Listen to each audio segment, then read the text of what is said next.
పాకిస్తాన్లో చాలా మంది పేద కూలీలకు గాడిదలు జీవనాధారమైతే ప్రస్తుతం అక్కడ గాడిదల ధరలు ఆకాశాన్ని అంటుతున్నాయి. దానికి కారణం పాక్ గాడిదలకు చైనాలో మంచి గిరాకీ ఉండటమే.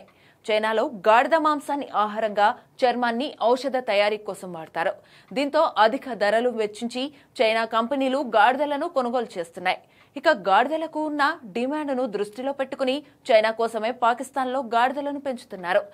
తాజాగా చైనా కంపెనీ జింగ్యింగ్ పెట్టుబడులతో పేషావర్లో $37 మిలియన్ భారీ ప్రాజెక్టును రూపొందించింది. ఇందులో భాగంగా ఏటా 80,000 గాడిదలను చైనాకు సరఫరా చేయనుంది.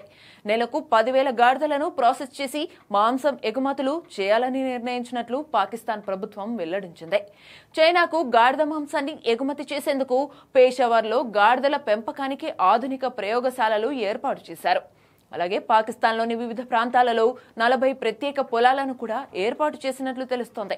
ప్రస్తుతం పాక్ మార్కెట్లో ఒక్క గాడిద ధర $2 లక్షల వరకు ఉంది. 2-3 క్రితం ఇది 50,000 మాత్రమే ఉండేది. చైనాకు ఎజియావో అనే కంపెనీ భారీ మొత్తం వెచ్చించి గాడిదలను కొంటోంది. సాంప్రదాయ చైనీస్ వైద్యంలో ఉపయోగించే జెలటిన్ అనే మందు కోసం గాడిదలను కొనుగోలు చేస్తుంది. గాడిద చర్మాన్ని ఉడికించి కేంద్రీకరించడం ద్వారా జెలటిన్ ను తయారు చేస్తారు. మానవ శరీరంలో అలసటను తగ్గించడం, రోగనిరోధక శక్తిని మెరుగుపరిచే లక్షణాలు, కణితిని అణచివేయడం, రక్తహీనత నిరోధక ప్రభావం వంటి జీవ సంబంధమైన ప్రయోజనాల కోసం జెలటిన్ ను క్లినికల్లో విస్తృతంగా ఉపయోగిస్తారు. చైనాలో గాడిదల డిమాండ్ సరఫరా కంటే ఎక్కువగా ఉండడంతో గాడిద చర్మం కోసం ఇతర దేశాల మీద ఆధారపడుతోంది. ఈ నేపథ్యంలోనే పాక్లోని అతిపెద్ద గాడిదల మార్కెట్పై చైనా కన్నుపడింది. ఇక పాక్లోని అనేక పరిశ్రమల్లో గాడిదలు అంతర్భాగం.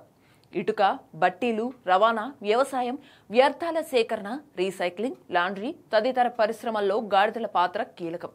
కూలీలు, కార్మికులు ప్రతిరోజు తమ గాడిద బండ్లను భారీ వస్తువులను లోడ్ చేయడానికి, మైళ్ల దూరం రవాణా చేయడానికి ఉపయోగిస్తారు. 1 గంట లేదా అంతకంటే ఎక్కువ దూరం వెళ్తే సమ్మత కూలీకి రోజువారీ ఆదాయం $1,500 నుంచి $2,000 వరకు లభిస్తుంది. అందులో దాదాపు సగం డబ్బు గాడిద నిర్వహణకే ఖర్చవుతుంది.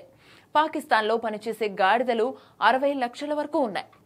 పాక్లోనే కాకుండా ప్రపంచ వ్యాప్తంగా 50 కోట్ల మంది పేదలు, అణగారిన ప్రజలు గుర్రాలు, గాడిదలు, కంచర గాడిదలపైనే ఆధారపడి ఉన్నారని నివేదికలు చెబుతున్నాయి.